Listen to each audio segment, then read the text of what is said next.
Japan امریکہ اور چین کے بعد جی ڈی پی کے لحاظ سے دنیا کی تیسری سب سے بڑی معیشت ہے۔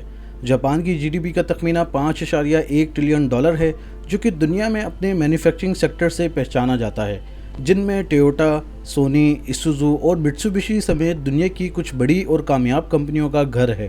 دنیا میں سب سے زیادہ تباہی کا سامنا کرنے والا ملک آخر کیسے اتنی ترقی کر گیا؟ کور ٹو فیکٹس کی نئی ویڈیو میں خوش آمدید معزز ناظرین۔ اگر آپ ہمارے چینل پہ نئے ہیں تو ہمارے چینل کو سبسکرائب کر لیں اور بیل آئیکن کو کلک کر لیں۔ جاپان 1815 سے بہت برے حالات سے گزر رہا تھا۔ یہ دور شوگن کا تھا، جہاں نہ تو ڈیموکریسی تھی اور نہ ہی کامن ٹیکس سسٹم۔ اس دور میں پارلیمنٹیرین سسٹم بالکل بھی موجود نہیں تھا۔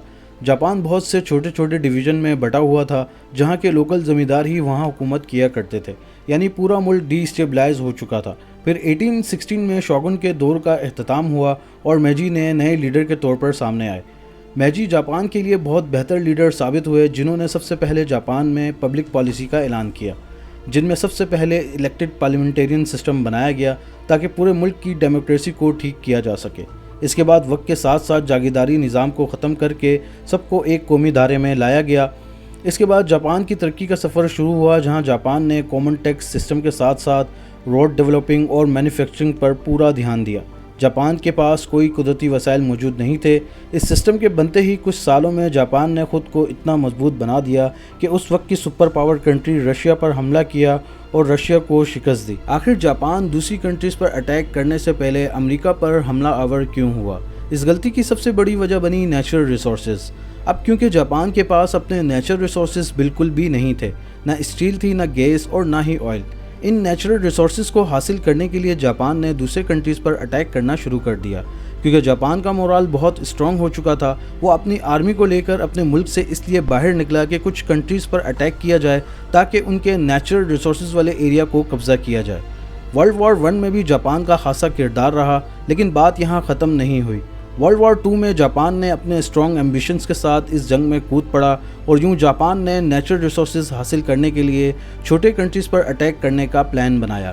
لیکن یہاں جاپان کے لیے ایک مشکل تھی۔ جاپان جن کنٹریز پر اٹیک کرنا چاہتا تھا وہ کنٹریز امریکہ کی کالونیز تھیں، اور امریکہ نے انہی کنٹریز کی لینڈ پر ایشیا میں اپنی طاقت قائم کرنے کے لیے پرل ہاربر بیس بنائی تھی۔ اب جاپان نے یہ فیصلہ کر لیا تھا کہ اگر ان کنٹریز پر قبضہ کرنا ہے تو اس بیس کو ہٹانا ہوگا۔ 7 دسمبر 1941 کو جاپان نے پرل ہاربر بیس پر بہت بڑا حملہ کر دیا، جن میں 400 کے قریب بومبر ایئر کرافٹ نے حصہ لیا، اور یوں پرل ہاربر بیس کو مکمل طور پر تباہ کر دیا گیا۔ اب امریکہ نے جاپان کو سبق سکھانے کا فیصلہ کیا۔ یہ ورلڈ وار 2 تھا، جس میں امریکہ نے اپنے آپ کو کسی بھی جنگ سے دور رکھا ہوا تھا۔ اس حملے کے بعد امریکہ نے ورلڈ وار 2 میں حصہ لیا۔ اگلے ہی دن امریکہ نے اتنا ہی بڑا حملہ جاپان کے شہر ٹوکیو میں کیا، جس میں جاپان کا اچھا خاصا نقصان ہوا، لیکن جاپان نے ہار نہیں مانی اور یوں یہ جنگ 4 سال تک جاری رہی۔ امریکہ چاہتا تھا کہ جاپان سرنڈر کر دے، لیکن جاپان سرنڈر کرنے کو بالکل بھی تیار نہیں تھا۔ اس غلطی نے امریکہ کو مجبور کر دیا۔ امریکہ نے جاپان پر نیوکلیئر اٹیک کرنے کا فیصلہ کیا، اور یوں 6 اگست 1945 کی صبح امریکہ نے B-29 بوئنگ ایئر کرافٹ کے ذریعے ہیروشیما پر نیوکلیئر بام گرایا، جس کے بعد اس شہر کا نقشہ ہی بدل گیا۔ نیوکلیئر اٹیک کی والیوم اتنی زیادہ تھی کہ صرف کچھ ہی منٹوں میں پورے شہر کو مٹی کا ڈھیر بنا دیا گیا۔ اس سے پہلے جاپان کوئی فیصلہ کرتا، ٹھیک 3 دن بعد امریکہ نے ایک اور نیوکلیئر اٹیک ناگاساکی پر کر دیا، جس کے بعد جاپان میں بہت بڑے پیمانے پر تباہی ہوئی، جس میں لگ بھگ 2 لاکھ سے زیادہ افراد لقمہ اجل بنے۔ ان حملوں کے بعد جاپان نے امریکہ کو مکمل طور پر سرنڈر کر دیا، جس کے بعد جاپان اور امریکہ میں ایک معاہدہ سائن ہوا، جس میں جاپان نے یہ ایکسیپٹ کیا کہ وہ آئندہ اپنی آرمی بلڈ نہیں کرے گا اور کسی بھی حملے کی صورت میں امریکہ اسے پروٹیکشن دے گا۔ یہ ورلڈ وار 2 کا اختتام تھا، جس کا باب ہمیشہ کے لیے بند ہوا۔ اب جاپان کو بڑے پیمانے پر انفراسٹرکچر بنانے کی ضرورت تھی، کیونکہ بومبنگ سے انڈسٹریل زون مکمل تباہ ہو چکے تھے، اور یہی نہیں، ساتھ میں جاپان کو خوراک کی بھی شدید قلت تھی۔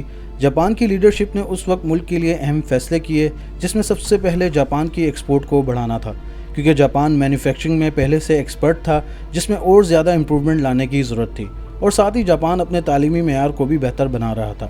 وقت کے ساتھ ساتھ حکومتی پالیسیوں کو عملی جامہ پہنایا گیا، جس کے بعد جاپان کی معیشت نے تیزی سے ترقی کی، اور یوں 1970 سے 1980 کی دہائی میں جاپان دنیا کی سب سے بڑی معیشت بن چکا تھا۔ کور ٹو فیکٹس کے معزز ناظرین، اگر آپ کو یہ ویڈیو پسند آئی ہو تو لائک، شیئر اور سبسکرائب کرنا مت بھولیے گا، اور کمنٹ سیکشن میں ضرور بتائیے گا۔